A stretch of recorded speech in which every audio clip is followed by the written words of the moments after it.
Welcome to Living History UK. My name's Steve Davis. And my name's Pete Neal. And this is British World War II aerodrome defences.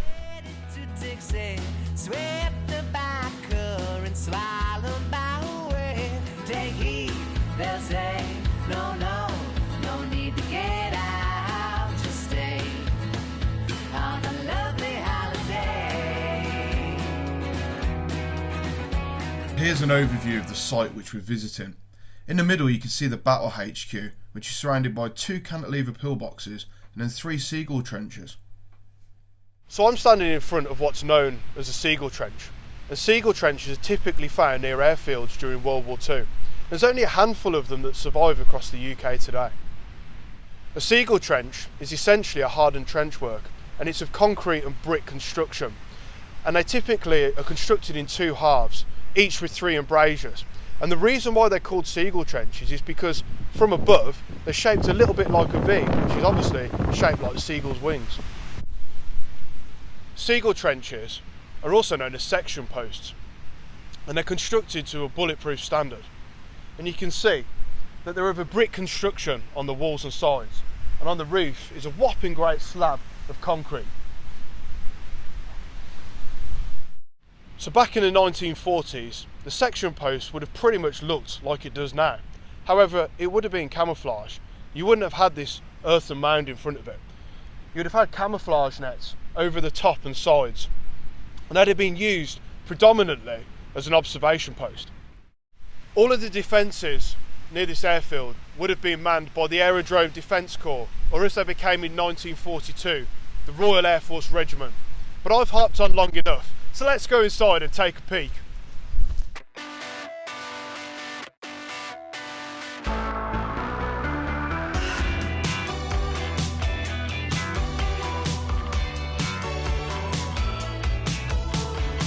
So we're actually stood inside the Seagull Trench now, and as you can see, it's quite cramped inside here. You can see that there's 3 main embrasures, or windows if you will, and in the middle you can see a metal socket, which is where a machine gun would have been positioned. During the Second World War, there would have been shells below the embrasures here, but as you can see, they've been removed over the course of time. The next stop on our tour is the Cantilever Pillbox. What we've got here is actually something that's quite special. This is a cantilever pillbox, or otherwise known as a mushroom pillbox. There's only about 53 of these actually still in the country, and to find one that's actually in this good a condition, it's actually really hard to find. So this mushroom pillbox is only made from concrete and brick, and again, like the other defences in this location, they would have been either painted or covered in camouflage netting. Access to the pillbox was through the small opening on the right, and you can see the remains of the blast wall just on the left here. So here we are inside the Cantilever Pillbox, and I'm really astounded to how well preserved this position actually is. Even the rail that I mentioned when I was outside is actually still intact, which is amazing, because that's one of the first things that would usually disappear. Also, down at my feet, there's even the remnants of where the phone line actually came into the pillbox to communicate with the men inside, to give them their file control orders if that time ever came. So the actual design of one of these pillboxes was actually down to the work of SC Construction in Stoke-on-Trent. So not only does it act as anti-ricochet, but it's also holding up the roof, which is made of pure concrete, and also makes it into this sort of arch shape inside the building. Really, really great architecture. The final stop on our tour of these defences is the Battle HQ.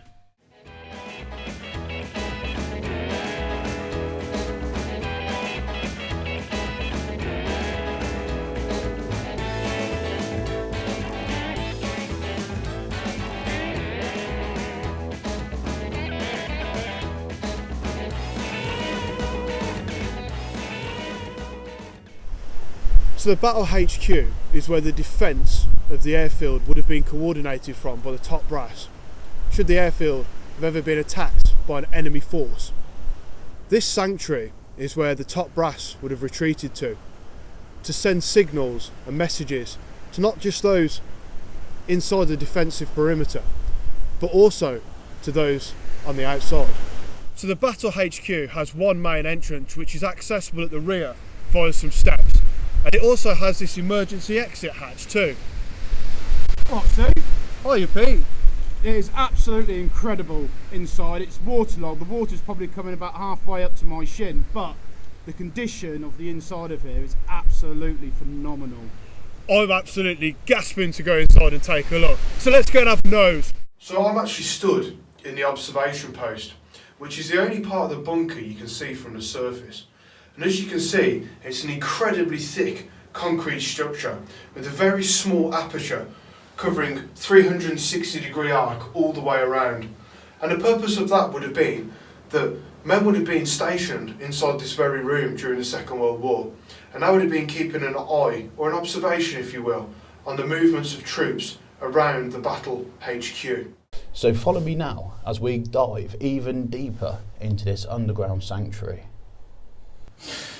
So here we are in one of the chambers of the HQ. It's really flooded now, as the water's almost coming up over my Wellington boots, but there's still some original features in here, such as these wires that are going still wired up into the next chamber.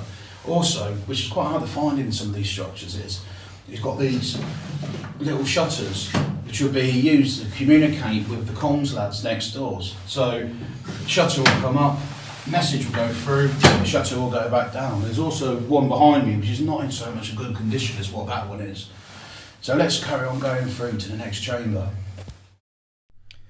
Here we can see the PBX room, and you can still see the fuse boards on the wall in here. This is the toilet, or Elson as it's known. And this is the messenger or runner room. You still see some of the wiring on the wall there, as well as the hatch through to the office as well. We really hope that you've enjoyed watching this video. We really enjoyed putting this one together. It was great fun. Thanks for subscribing to us, and continue to follow Living History UK.